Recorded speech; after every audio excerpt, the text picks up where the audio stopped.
I'm speaking to Andy Eastaugh, the Norwich United player assistant manager. Andy, you played your 300th Norwich United game against Hadley recently. That must be quite a milestone for you personally. How did it feel to reach that many games for the Planters? Feels quite a while ago now, to be honest. But yeah, it's obviously nice to get 300. I was hoping that I think I would have gone close last season if we'd have finished all the games, but it was something that I knew about was coming up. So yeah, the main thing on the day was to obviously get the 3 points, which marked it off quite a nice day. So I've only been watching Norwich United. Well, it's my third season going to games now. So do you remember which season did you join and which manager brought you in at the time? So I joined in 2012 with Damien Hilton in charge. I was at Wroxham and I knew Hilts and John Edridge, who was his assistant at the time from Wroxham. So we had a chat pre-season and they said they were planning on building a team to compete, to win things. And I jumped at the chance to do it, and the rest is history, really. Yeah. You probably didn't expect to be there that long when you joined, though? No, I don't think you'd expect to be somewhere probably as long. I'm generally quite a loyal person, so normally I'm one to stick with a team and have a good spell there, which I've had at previous clubs, but this one seems like it's just the right fit since the day I joined, really, and on we go. 300 not out. Absolutely. And obviously, I know you played at Wroxham and joined Norwich United from Wroxham. Did you play for any other clubs before that? Before that, I had 3 years at Sheringham. Okay. In Ancon, we won the league. Then we got to the Senior Cup final at Carrow Road the second season and lost to Wroxham 3-1, which was quite a big thing for an Ancon Prem team to get to the final of the Senior Cup then. So yeah, done quite well there. Then moved to Wroxham. Steve was there as a coach or assistant manager then. First sort of season at Wroxham, I think I had some bad injuries. I think I had shin splints, so I didn't play as much. Played a bit for the reserves. I think Steve actually might have been the manager of the reserves at the first season. I was there. And then he moved up to the first team, and I got my chance that year and played quite a few games, scored quite a few goals, played in centre midfield then. Okay. Then the season after, we had our famous bars run, where we got to the final. And then the season after that, we got promoted, won the league, got promoted into the Ishmael North. Had one more season. I think we finished about mid-table, 13th, something like that, in the Ishmael North, which was the first time Wroxham had ever been at that level. And then I left, went to Norwich United, where I spent the last 8 years. Yeah. And Norwich United would have been in the Thurlow non-Premier at that point? Yeah.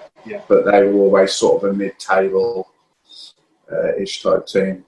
Yeah. Whereas when Damo come in, I think the main objective was then to really put a side together to go and challenge and win it, which he did. We won it by something like 30 points in our first season.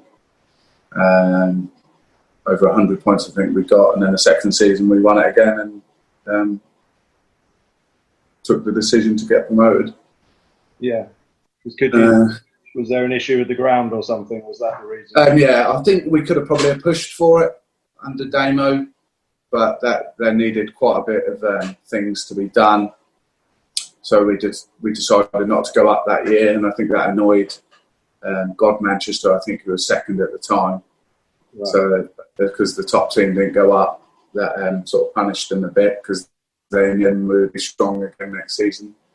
Yeah. But then the second year we were flying again, not as big as Leeds, but we were still flying. We were about 10, 15 points clear. Then Damo left, which was quite a surprise, with about a couple of months, 3 months left of the season. He went to Wroxham, so John then took over and asked Steve to come and help, give him a hand. So then we pushed to get promoted that year, made sure the ground was ready, got the ground grading, and then got promoted. Absolutely. And I had a couple of years in the Ishmael. Yeah. So the first season we recruited really well, signed to 3 excellent players. We had a strong side that season.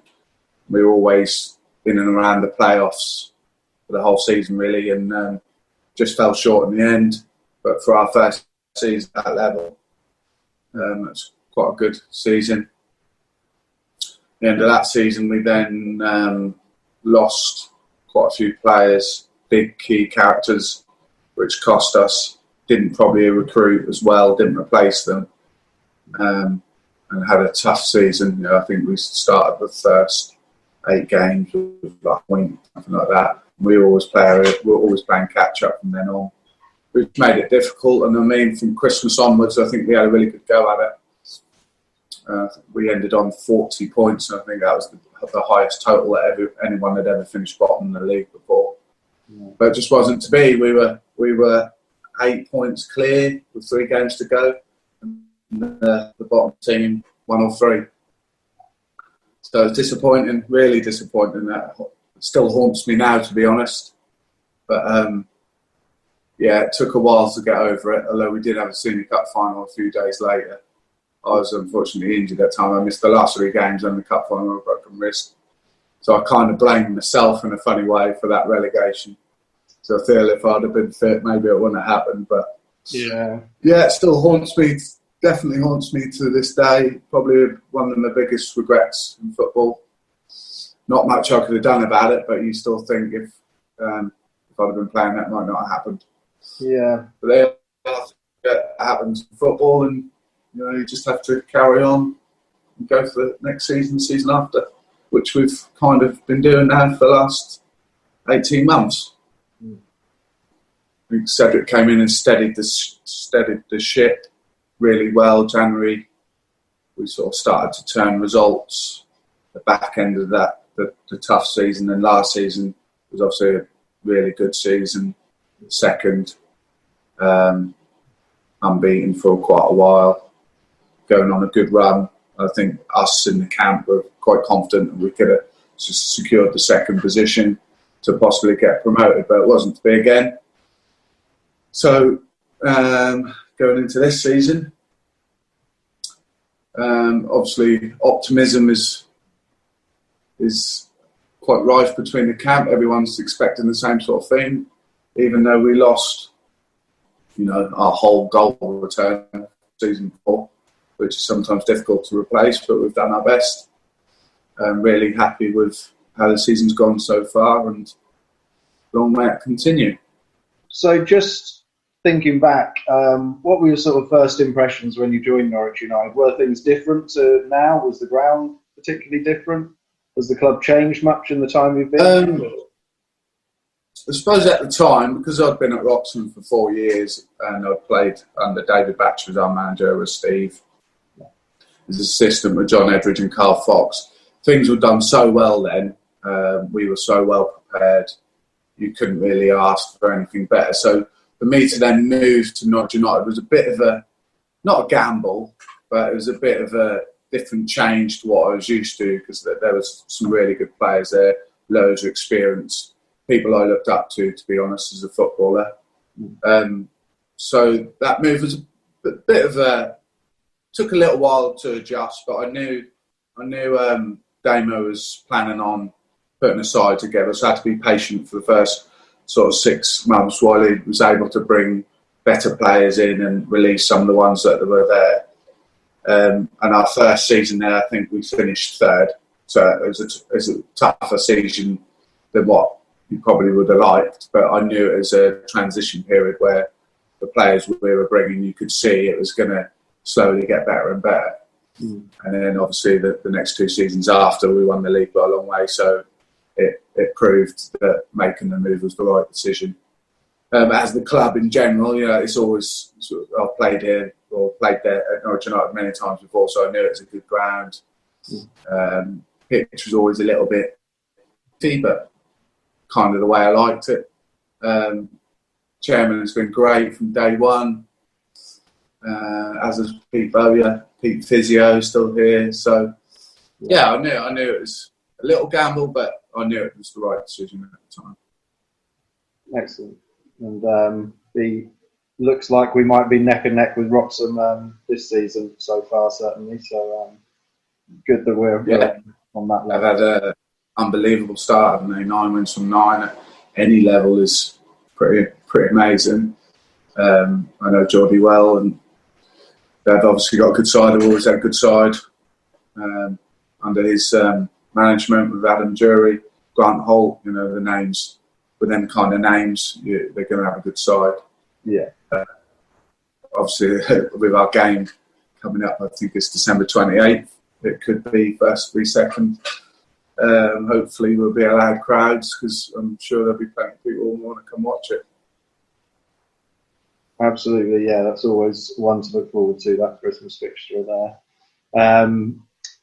So I guess on that, obviously, I think everyone I've spoke to so far at Norwich United's been very clear, looking to aim for promotion this season. Presumably, Wroxham are expected to be in that pack given their start. But who else do you think are the sort of main challengers this season? At the start of the season, I would have said as a top 6, it would have probably been Stowmarket as the main one that everyone's got to try and catch for obvious reasons. The pressure's still on them in my eyes. That a lot of people would look at the league and say, "Oh, they're a little bit down there. They've still got 3 games in hand, I think, and they're more than capable of winning 10 on a run easily." So Stowmarket, the obvious ones to catch. Wroxham ourselves. I would have said Mildenhall for sure.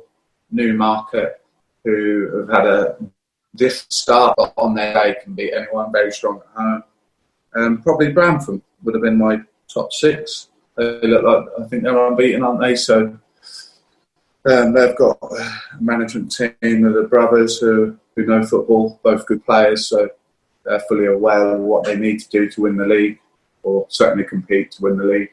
So that would be my top 6. But then going away from home anyway, I think it's a tough game. If you're not on it, you can get turned over. We've been away to some of the bottom teams this season and only won by the odd goal, and they've made it difficult for us. And I especially think when you start the season well and you're up there, then every team you play want to beat you. That's just the way football works.